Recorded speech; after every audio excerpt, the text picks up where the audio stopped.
A misteriosa caixa de Book guarda segredos antigos.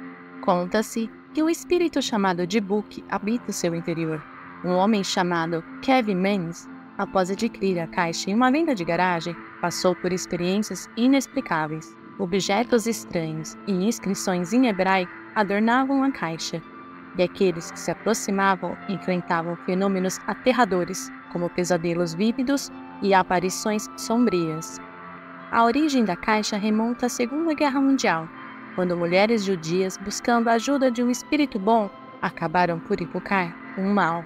Com o tempo, a realidade e o mito se fundiram e criaram uma aura de fascínio e terror e que perdura até hoje. Olá, aventureiros de mistérios! Bem-vindos ao canal. Me chamo Samara e, como vocês, tenho um grande interesse por conteúdos como este. Então, para ajudar no crescimento do canal, peço seu apoio e deixe o like, confirme a sua inscrição e ative as notificações. E agora, sem mais delongas, vamos para a história.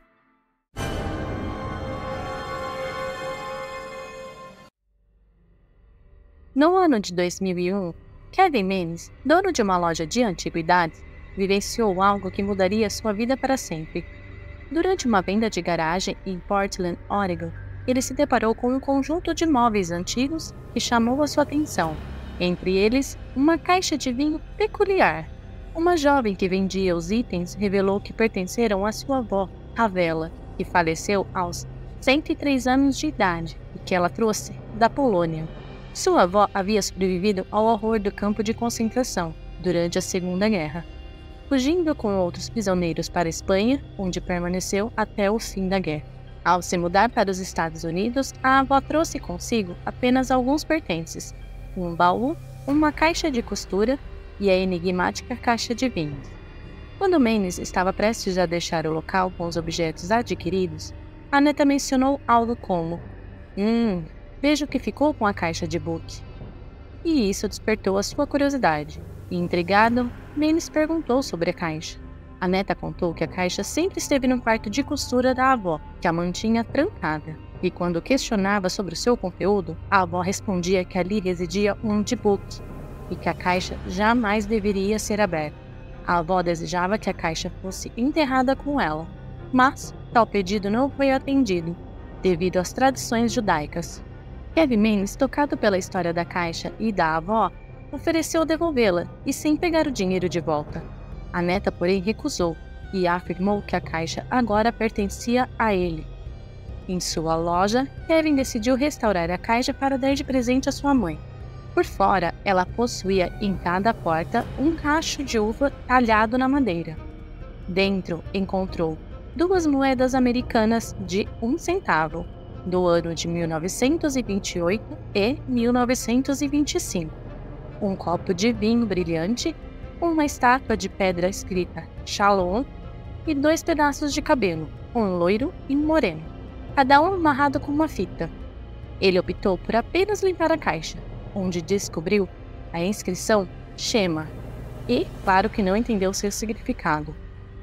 Alguns dias depois da descoberta dos objetos na caixa, Kevin teve que se ausentar de sua loja. Naquele dia, uma funcionária chamada Jane Howerton estava no local. Subitamente, Jane ligou para Kevin, totalmente aterrorizada, e relatou que ouvia barulhos e xingamentos vindos do porão. As portas da loja estavam inexplicavelmente trancadas, e como se não bastasse, o celular de Jane descarregou. Kevin voltou rapidamente para a loja, e ele não conseguia entender o motivo de estar trancada. Mas quando ele conseguiu entrar, encontrou Jane escondida sob uma mesa, aos prantos. Ele vasculhou o local em busca de intrusos, e quando desceu no porão, foi atingido por um forte cheiro, parecido com xixi de gato, e percebeu que todas as lâmpadas estavam destruídas. Apesar da procura detalhada, não encontrou ninguém. Quando ele voltou para conversar com Jane, ela havia partido. O incidente a assustou tanto que ela decidiu nunca mais voltar à loja, chegando ao ponto de pedir demissão e mudar-se de cidade. No aniversário de sua mãe, Ida Manes, em outubro de 2001, Kevin lhe deu a caixa de vinhos restaurada. Marcaram de se encontrar na loja e, enquanto Kevin atendia uma ligação, Ida se aproximou da caixa. Ela sentiu uma aversão instantânea ao objeto, e assim que as portas da caixa se abriram, Ela ficou paralisada e incapaz de se mover ou falar, com lágrimas nos seus olhos. Até que um funcionário a encontrou e gritou por Kevin. Vendo sua mãe imóvel, ele chamou uma ambulância. E no hospital foi confirmado que Aida sofrera um derrame. No dia seguinte ao incidente, Kevin, ainda no hospital, tentava se comunicar com Aida. Ela não conseguia falar, mas com gestos indicou que a caixa era a causadora do seu estado. Depois de se recuperar, Aida relatou que sentiu um arrepio e um mal-estar que emanava da caixa e que a deixou imobilizada. Kevin não associou imediatamente a caixa aos eventos. Contudo, logo começou a ter pesadelos intensos. E não era só ele, mas também toda a sua família. Eles começaram a encontrar marcas inexplicáveis pelo seu corpo e que correspondiam aos ataques sofridos nos sonhos. Sombras enigmáticas apareciam pela casa e eram avistadas até mesmo pelos visitantes.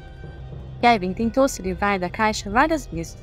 Ele deu para sua irmã, que a devolveu rapidamente, porque as portas começaram a abrir sozinhas.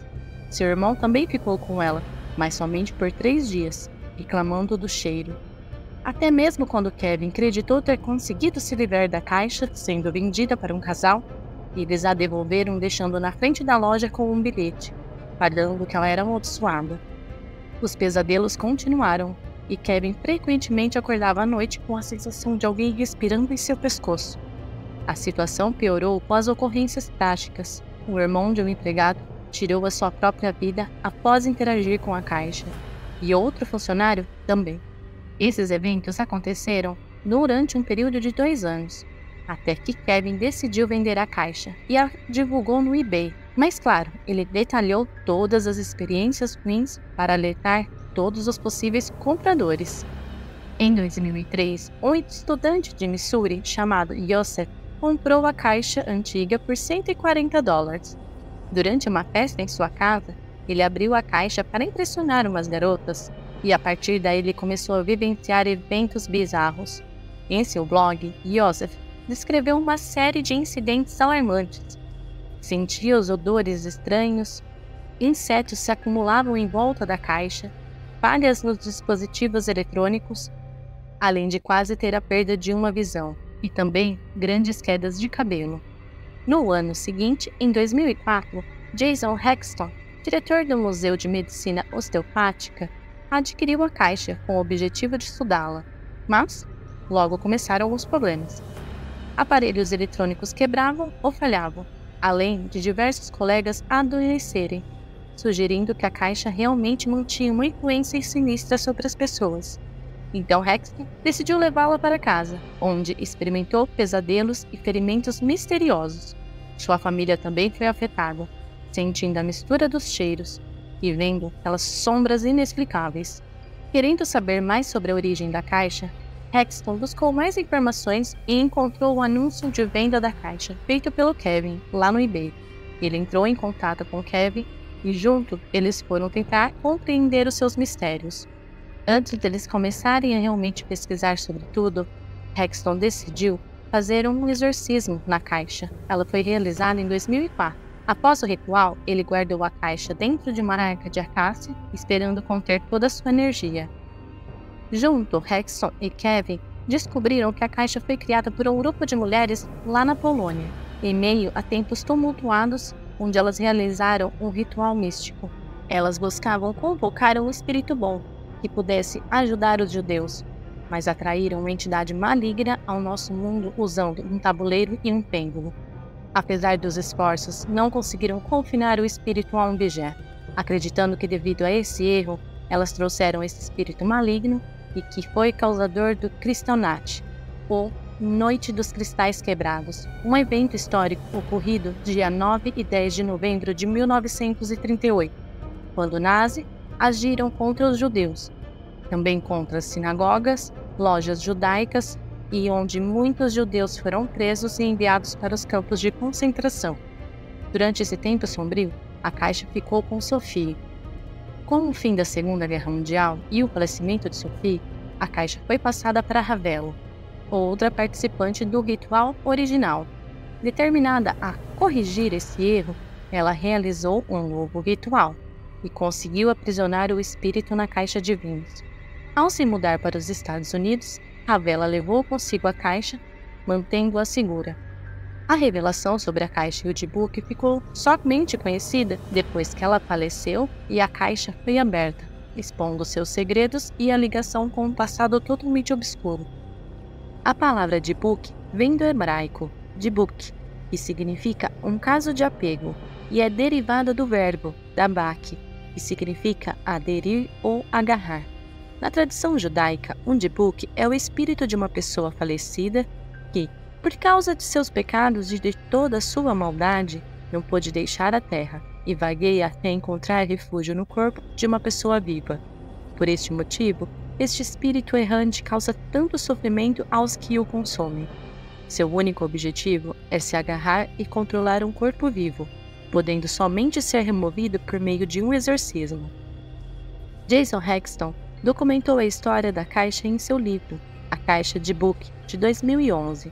Mais tarde, em 2016, ele passou a caixa para Zach Bagan, um investigador paranormal muito conhecido, que a incluiu em sua coleção de itens misteriosos em seu museu. A fama da caixa D-Book cresceu ainda mais quando inspirou o filme The Possession, A Possessão, feito no ano de 2012 e dirigido por Sam Raimi, quem é fã de terror conhece, e estrelado por Jeffrey Dean Morgan. A trama gira em torno de uma menina que adquire uma caixa antiga e, sem perceber a presença de um espírito maligno dentro dela. Seus pais, separados, se unem para tentar libertar a filha da maldição. Hexton e Maines contribuíram com conselhos para a produção do filme. A história da caixa D-Book nos faz pensar sobre como histórias e lendas podem mexer com a nossa imaginação e nos faz questionar o que acreditamos sobre coisas sobrenaturais. Mesmo que não tenhamos certeza se tudo é real, essas histórias continuam nos intrigando e nos levando a discutir sobre o que pode ser verdade ou não. Isso nos mostra que as pessoas sempre vão se interessar por mistérios e coisas assustadoras, mesmo que não tenham tanta certeza de serem reais. Agradeço a companhia caso tenha ficado até o final do vídeo, e não se esqueça de se inscrever e ativar o sininho, assim é notificado sempre que tiver um vídeo novo. Obrigada e até a próxima aventura!